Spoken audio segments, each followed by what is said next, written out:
Hey peeps, I'm Pablo D. I'm here to show you the GTX 295 from NVIDIA for Playtech. Now the GTX 295 has been around for a while now, but what we've got here today from XFX is the single PCB version.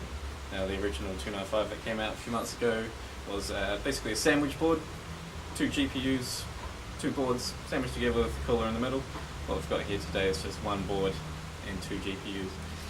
Other than that, the specifications for the card actually still stay the same. Both GPUs have 240 shader cores running at 576 MHz, and the stream processor is at 1242 MHz. Both GPUs have access to 896 megabytes of GDDR3 RAM running at 999 MHz real speed and 1998 MHz effective speed. So like I said, there's two GPUs on the one card. It's actually running SLI in itself. You don't need an SLI motherboard for this. There's an SLI controller on the card itself. What you can see is a big fan in the middle. The cores are actually located on either side of the card, so you've got cold air coming in from your case in the front here, spread across the GPUs, and some of the air goes out of your case, some goes back into your case. And that's how the card keeps itself cool. On the top of the card, we've got two power connectors here, one 6-pin and one 8-pin. You'll be wanting a good, reliable power supply running at least 600 watts for this. On the other end of the card you've got the SLI connector. You can run two of these cards if you do have a SLI motherboard for a total of 4 GPUs. And right on the end here we've got the audio loop through, so you can run HDMI audio. On the front of the card, two dual link DVI connectors. Use the adapter if you want to run HDMI through to your monitor.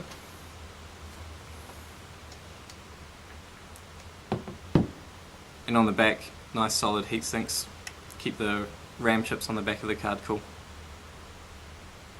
Now as far as bundled accessories go, the coolest one by far is a copy of Far Cry 2, full version, free of charge, and also a download voucher for 3D Mark Vantage. If you download the trial and plug in your code, it'll unlock it to the advanced edition, give you more options. And the standard driver CD, I recommend downloading the latest ones instead though. A couple of installation guides, and a very awesome doorknob sign to inform people that I'm gaming! Do not disturb! And HDMI to DVI adapter. If you use the audio look-through cable with that, you can get audio through the graphics card. One end plugs into your MOBO or your sound card. And standard DVI to VGA D-sub controller. And a 6-pin PCIe power adapter to 4-pin Molex. If you've got a decent power supply, you won't need that anyway though. So there's the card itself. Let's plug it in and see how it goes.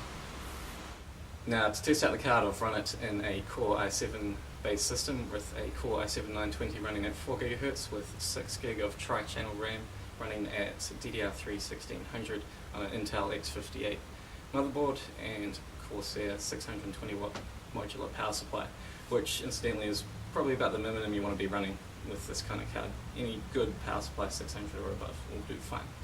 And to test out the performance on the card, ran it through a number of benchmarks, starting with 3D Mark 06.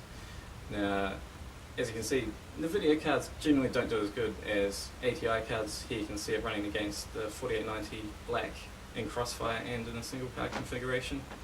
But what we want to see here is the scaling of the card, how it performs once we ramp it up from low resolution of 1280 by 1024 with no AA up to 1680 by 1050 with a little bit of AA, and ultimately 1920 by 1200 with 8 times AA. You can see here going from low res to medium res. It's not losing the many points, it's doing quite well. Once you drop in that 8 times AA, it takes a big nosedive down to around about 16,000 points. All in all, it's doing pretty well so far. Next up, Far Cry 2, very popular game. built-in benchmark, which is handy, running in DX10 code path. Again, we'll do, well, this time, sorry, we'll start doing 1680 by 1050, then 1920 by 1200, and then top it off with 1920 by 1200 and 8 times AA. Now you can see both resolutions without AA, exactly the same score, 116.8 frames per second, which is about twice the amount of frames per second any decent monitor can do, so more performance than you're ever going to need. What this says is that the benchmark's hitting a CPU bottleneck, but once we got the AA in, anti-aliasing, it's putting more stress on the card, and you can actually see the true performance of the card. And it's good to see it's finally knocked off the 4890 black crossfire configuration with approximately 15% better performance at the top settings.